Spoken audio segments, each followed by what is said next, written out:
Good afternoon. Welcome to another edition of the Madison View. My name is Ralph Scott. I've been doing a little bit more research into my. One thing that's kind of near and dear to me is, the air that I breathe. I consider it to be kind of precious.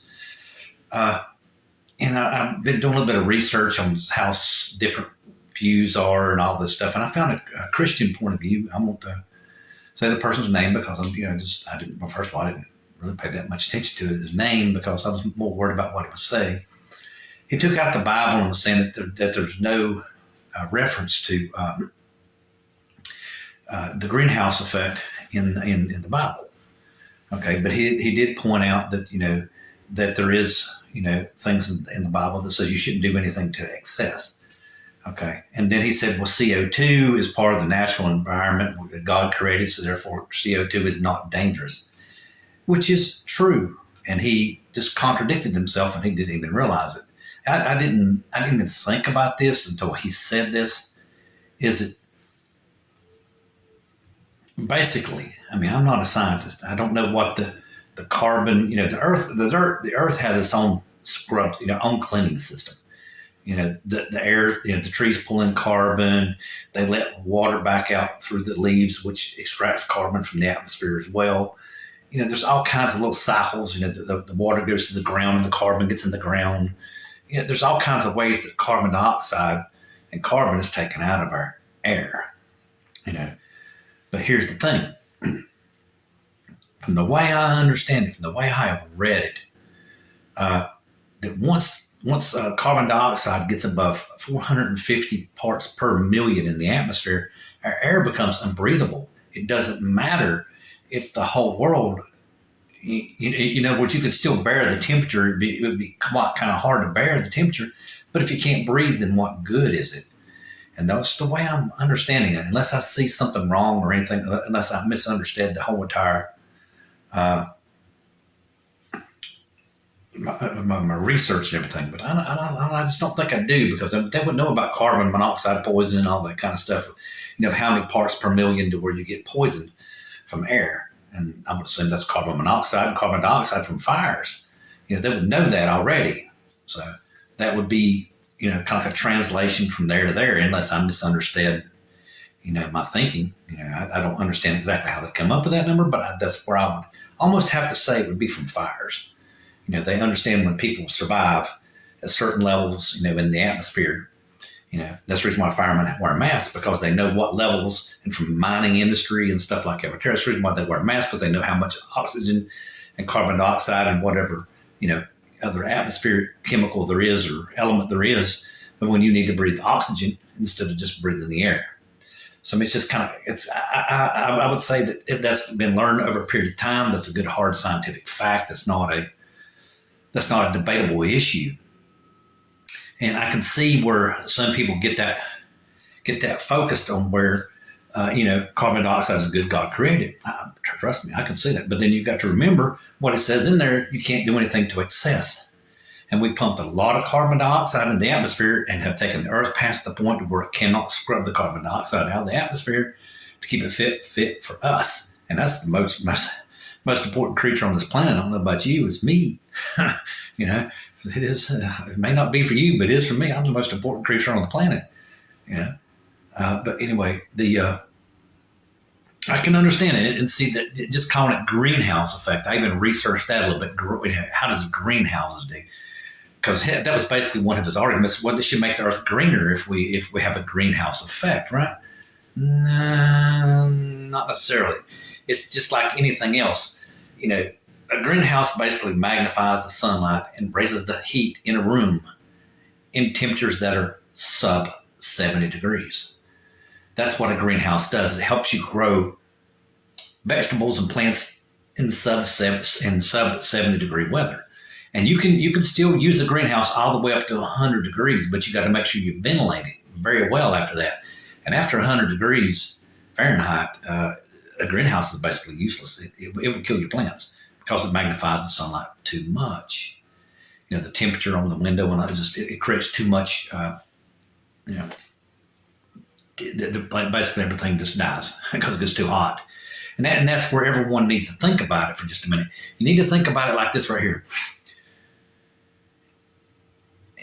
if what I'm reading is correct, okay, which I think it is, because like I said, I think it would be known from mining safety, from fires, just mining safety and fires. I mean, I think that would be a known fact of how much carbon dioxide you can breathe and how much you can't. So that's already a proven fact. And from the way I understand it, we're supposed to reach 450 parts per million, I think by 2050 or 2040, I think. So we can go very far away and we'll find out whether or not we can breathe or not. So, I mean, it doesn't really matter what's going to happen to the weather if the atmosphere becomes unbreathable, which is where, again, I'm trying to say, the sky is falling kind of thing going on. Is everybody takes everything to such an extreme that they're forgetting reality. And reality is we got to protect ourselves. It doesn't matter about anyone else really when you get down to it. Because if we ain't here, then, we're not going to survive. I mean, I just don't think it's very complicated at that point. And if my theory is correct and everything like that right there, that means we need to do as many things as possible to diversify ourselves from carbon, which is something that the right wing disagrees with, because they think cheap energy is going to, keep on producing mankind's prosperity, which is true to an extent. Okay, but the developed nations who have the money can wean themselves off carbon, while the less developed nations can keep carbon if we do it at the right amount. And not only that, it's just good for our own national security interest to have a diversified energy infrastructure. In other words, we shouldn't just rely totally on oil. We shouldn't totally rely on nuclear power, water, coal, whatever. We shouldn't totally rely upon it. We should have a good diversified portfolio of energy. It's like the new fusion reactors is coming online, or fission, I think it's called. I forget the exact verbatim. One of them is a whole lot more energy production, energy efficient. I can't remember which one. Produces less waste. But it's one of the two nuclear reactors. I can't remember off the top of my head. But we need to branch ourselves out and get into everything. So we are very diversified if it was ever come under attack. I mean, so tell them we could run out of oil. The wind could stop turning. I mean, there's a number of things that could happen that we don't understand. And we just need to, make sure that we take care of ourselves, in the developed nations before anyone else could even think about attempting to tip in the cart, And, we are the most responsible ones on this planet because we have the wealth and we have the capability of generating prosperity. So we need to manage our prosperity correctly so everyone else can catch up with us. Basically is what it comes down to. If not managed correctly, then we're going to ruin the planet and it won't be fit for no one. So it ain't going to matter who's prosperous and who isn't. But anyway, that's the last I'm going to kind of touch on that. I'll do some more research on it to make sure that I'm correct. But as far as I still feel like the one way I was telling you, we need to take a multifaceted approach. Diversifying our energy, extracting carbon from the atmosphere. And one of those ways is planting trees, But, from the way I understand it, taking out the water is the most cost effective. And like I said, if, we're most efficient, and if we could pull out the carbon, pull the carbon out of our drinking water, or like say, put one or two carbon removal plants on each coast or something like that, to remove carbon from the water. And like I said, those little machines on the side of a ship or something even, do as much as we can to at least try to decarbonize the ocean by 2%. And it doesn't matter to me, like if the device that does it is 5%, and it can even be 2%. We can keep ourselves treading water long enough to maybe where everything will kick in, and we can figure something out a little better, and we can extract even more out for the same cost. Because like most innovations, they usually improve with time because you learn where the failures are at, and you learn how to improve it by the processes and stuff like that right there. You see your flaws in your design, basically. But I'm going to go off of that now and go back into what I was talking about, the mega Republicans. This whole entire thing with Donald Trump, which in my opinion should stand trial, for the January the 6th thing, or basically election fraud is what I consider. He can say what he wants to. It's election fraud. He was trying to find it for everybody else, and he's the one that was committing fraud. They proved at least 3 people in his inner circle voted twice for Donald Trump. And there's quite a few other states like Pennsylvania, Florida, I think Nevada, I think Michigan or somewhere like that. I can't remember exactly. They found fraudulent votes, and they all voted for Donald Trump.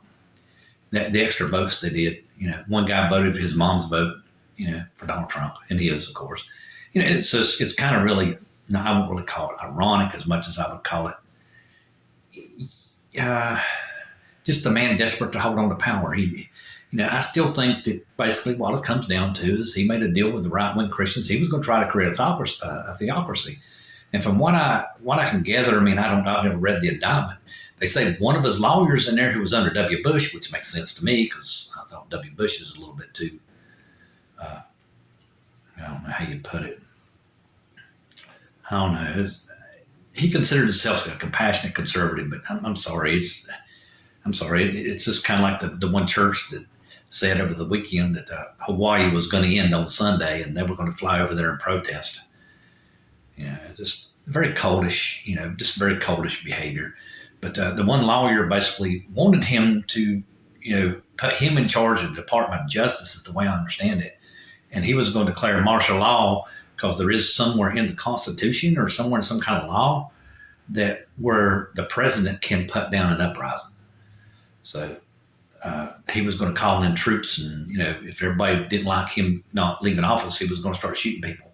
Basically, it would have basically been at that point they would have basically took over and become a dictatorship, and that's what that one lawyer wanted Trump to do. And supposedly, from what little bit I'm gathering, that's the lawyer's advice he was taking. And the guy wanted Trump to basically establish a dictatorship in the United States. If you read between the lines, like that, it says it's the way the one reporter was reading. It's in the indictment that the one lawyer was advising Trump on what to do. And exactly like I was telling you about, there's a little known thing that the president can put down an uprising in the country. So this all goes back, to the one thing, the mega Republicans just think that they know better. They're very arrogant. And they think that no one else knows better. And what they got to realize is, while it is that they're afraid of they're losing power, And what they got to realize is the only way you keep power in capitalism is you got to be damn good at what you do. If you fall behind, you lose. It's just that simple. You need to catch up. Good night.